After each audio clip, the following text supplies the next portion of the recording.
sa iyo sa Ehipto at nagpalaya sa iyo mula sa pagkalit. Huwag kang sasamba sa ibang Diyos maliban sa akin.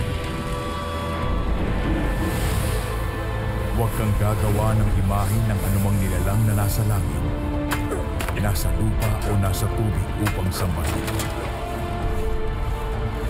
Huwag mong gagamitin sa walang kabuluhan ang pangalan ni Yahweh na iyong Diyos.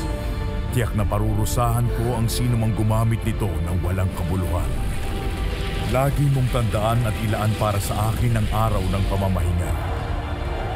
6 na araw ka magtatrabaho at tatapusin mo ang dapat gawin. Subalit ang ika-7 araw ay para kay Yahweh na iyong Diyos. Ito ang araw ng pamamahinga. Igalang mo ang iyong ama at ina. Sa gayoy mabubuhay ka ng matagal sa lupaing binibigay sa inyo ni Yahweh na inyong Diyos. Huwag kang papatayin. Huwag kang mangangalunya. Huwag kang magnanakaw. Huwag kang sasaksi ng walang katotohanan laban sa iyong kapwa.